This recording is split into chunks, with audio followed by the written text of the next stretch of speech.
हुजूर सैयद आलम सल्लल्लाहु अलैहि वसल्लम बैठे थे तो हुजूर ने फरमाया शराब, ये नशा, ये बुराइयों की माँ है। और फिर हुजूर ने एक मिसाल बयान फरमाई।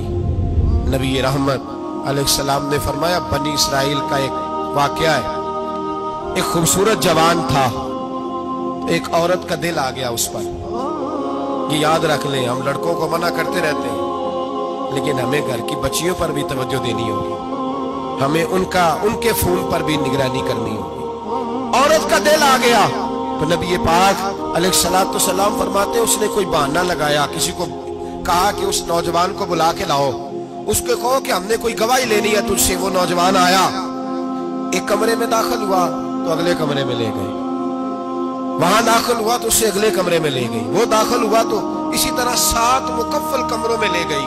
मेरे करीम रसूल मेरे महबूब पाक अलैहिस्सलाम फरमाते सहाबा को समझा रहे हैं मीठे लबो लहजे में, फरमाते जब सबसे पिछले कमरे में ले गई तो एक लड़का बंधा हुआ था वहां रस्सियों से, शराब का प्याला पड़ा हुआ था। बीबी कहने लगी कोई गवाही शवाही नहीं लेनी, तुझे इसलिए बुलाया है कि तेरे ऊपर दिल आ गया है, अब मेरे साथ मुंह काला कर। तो वो जवान कहने लगा नहीं, मैंने अपने नफ्स को पाक रखा हुआ है, मेरी नजर भी पाक है, दिल भी पाक है, और उसकी बरकत यह है कि रब ने मेरी रूह को भी पाक रखा हुआ है, तो मैं ये हरकत नहीं कर सकता। पाक लोग पलीद कामों की जानिब तवज्जो नहीं करते, मैं ये हरकत नहीं कर सकता। कहने लगी चल फिर इसको कत्ल कर, इसको मैंने बांधा हुआ। उसने कहा मैं कत्ल क्यों करूं, मेरी क्या दुश्मनी है। कहा फिर शराब पियो, कहा मैं शराब भी नहीं पीता। तो कहने लगी अब तो मैंने तुझे अपने चुंगल में फांस लिया है, अब तू यहां से बच के जा नहीं सकता, और अगर तू बाहर जाएगा तो मैं शोर करूंगी, लोग जमा करूंगी, इसने मेरी इज्जत आबरू पे हाथ डाला है, तो तू बच तो नहीं सकता, एक काम तो करना पड़ेगा। महबूब फरमाते उस नौजवान ने सोचा कि जिना भी बहुत बड़ा जुर्म है, कत्ल भी बहुत बड़ा गुनाह है, चलो अब मजबूरी है तो शराब पी लेता हूं। लेकिन वो समझा ना कि शराब तो बुनियाद है। उसने एक प्याला जो पिया, कहने लगा एक और दे दो, दूसरा पिया तो कहने लगा एक और दे दो। अब 3 प्याले 3 बोतलें शराब जो पी चुका तो खुमारी चढ़ गई। अब उस औरत के करीब जाने लगा कि मैं तेरे साथ जिना करूंगा।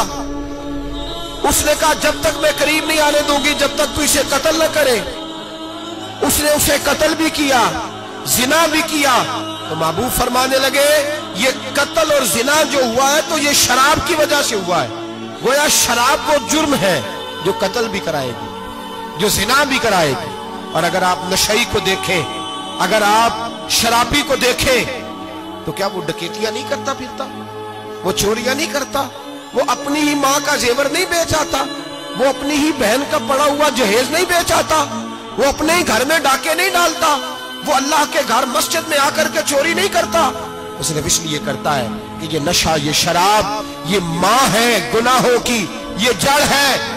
मिल्लत के लोगों याद रखो, इस उम्मत, इस पाकिस्तान के साथ जहां बहुत सारे जुल्म हुए, वहां बड़ा जुल्म ये है कि बहुत बड़ा तबका जवानों का नशे का आदी है।